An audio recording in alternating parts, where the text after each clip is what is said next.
যারা আমাদের আন্দোলনকে ষড়যন্ত্র করতে বানচাল করতে চায়, শিক্ষা মন্ত্রণালয় কেন তাদেরকে উদ্দেশ্যমূলক ভাবে আলোচনার জন্য আমাদের কাছে পাঠালো?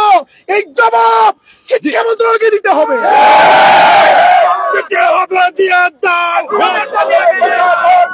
সাথে আমরা কথা বলেছি, উনিও আমাদেরকে অনুরোধ করেছিলেন, কিন্তু আমরা স্পষ্ট ভাষায় তাকে বলে দিয়ে এসেছি, প্রজ্ঞাপন ছাড়া আমরা কোনো অবস্থাতেই এই ঢাকার রাজপথ ছেড়ে যাব না ইনশাআল্লাহ। সুতরাং এখন আলোচনার নামে সময় ক্ষেপণ, তাল বাহানা, এটা শিক্ষক সমাজ, শিক্ষার্থীরা, গোটা জাতি এটা মেনে নিবে না। এই জন্য আমরা আলোচনায় আসলে বসতে সম্মত হয়নি।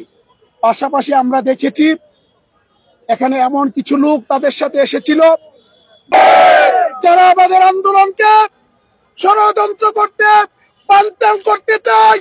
শিক্ষা মন্ত্রণালয় কেন তাদেরকে উদ্দেশ্যমূলক ভাবে আলোচনার জন্য আমাদের কাছে পাঠালো? এই জবাব শিক্ষা মন্ত্রণালয়কে দিতে হবে।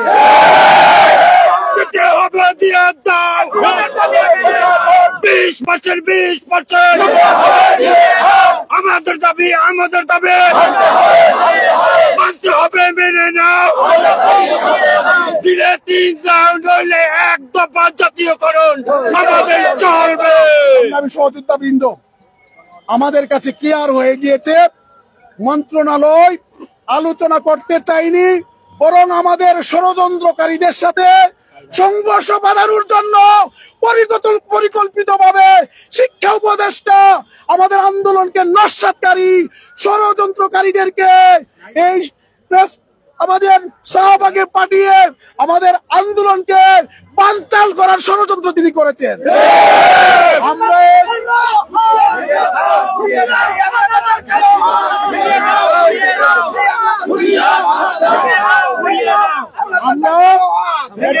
নিন্দা এবং প্রতিবাদ জানাই। আমাদের প্রত্যাশা ছিল গ্রহণযোগ্য লোক পাঠাবেন, যাদের প্রতি আমাদের আস্থা রয়েছে, কিন্তু তিনি তা করলেন না।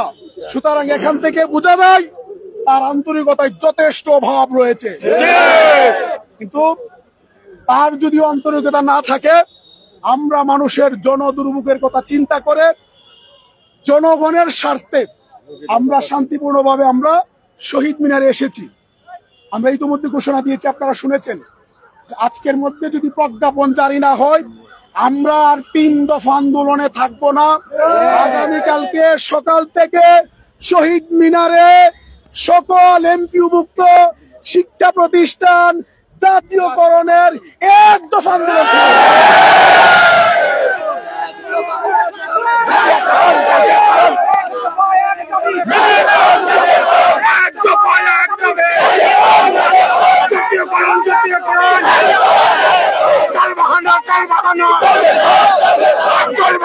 চলবে না, আমাদের দাবি মানতে হবে, মেনে নাও। এই দালালি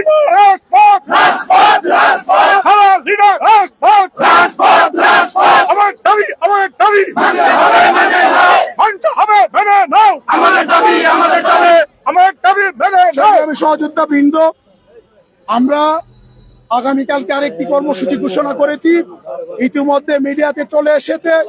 আর এরপরেও আমি ব্যাপক প্রচারের জন্য আবার এটা আমি আপনাদের সামনে ঘোষণা দিচ্ছি, আগামীকালকে ঠিক দুপুর 12টার মধ্যে যদি প্রজ্ঞাপন জারি না হয়, বাংলাদেশের লক্ষ লক্ষ শিক্ষক নিয়ে আগামীকাল দুপুর 12টায় যমুনা অভিমুখে পদযাত্রা কর্মসূচি আমরা পালন করবো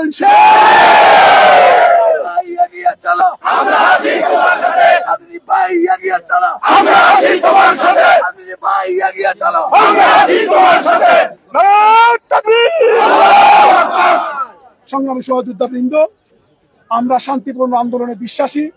আমরা আমাদের এই দাবিগুলো পূরণের জন্য যেমন ভাবে প্রশাসনকে সহযোগিতা করছি, তারাও আমাদেরকে করছে। আমরা সরকারের সাথেও আমাদের আলোচনা অব্যাহত ছিল, এখন প্রশাসনের মাধ্যমে অব্যাহত আছে। রাজনৈতিক দলগুলোর সাথে আমরা কথা বলছি, তারা আমাদেরকে বিভিন্ন পরামর্শ দিচ্ছেন। আশা করি আমাদের আন্দোলন চূড়ান্ত একটি পর্যায়ের দিকে যাচ্ছে। আমি সর্বশেষ একটি কথা বলতে চাই, 3টি দাবির ব্যাপারে যদি প্রজ্ঞাপন জারি না হয়, আমাদের লাশ এখান থেকে বাড়িতে যাবে।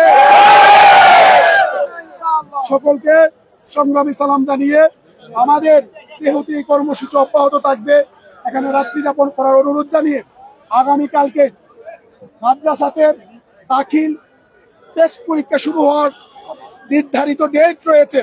আমরা ইতিমধ্যে ঘোষণা দিয়েছি, যেহেতু আমাদের শিক্ষকরা কোন রকমের শ্রেণী কার্যক্রমে অংশগ্রহণ করবেন না, সুতরাং আগামীকালকে থেকে সারা বাংলাদেশের কোন শিক্ষকরা দাখিল টেস্ট পরীক্ষায় দায়িত্ব পালন করবে না।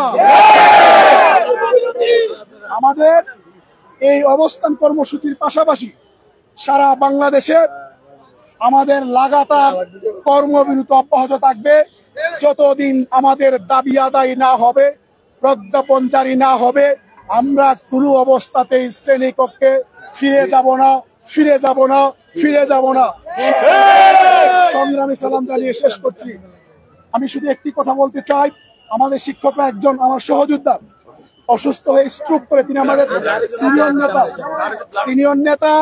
তিনি আমাদের যুগ্ম আহ্বায়ক কেন্দ্রীয় কমিটির জনাব মতিউর রহমান স্যার, তিনি স্ট্রোক করে হাসপাতালে আছেন। আমি তার জন্য দোয়া চাই। আমার আরেক সহযোদ্ধা এখানে স্যালাইন নিয়ে পড়ে আছেন। আমি আমার অসুস্থ সহযোদ্ধাদের জন্য, আমার সকল শিক্ষক শিক্ষার্থী দেশবাসীর কাছে, সকলের কাছে দোয়া চাই। আপনারা দোয়া করবেন আমার সহযোদ্ধারা যাতে সুস্থ হয়ে আবার শহীদ মিনার ফিরে আসে। আমি আমাদের আন্দোলনের সফলতার জন্য দোয়া চাই।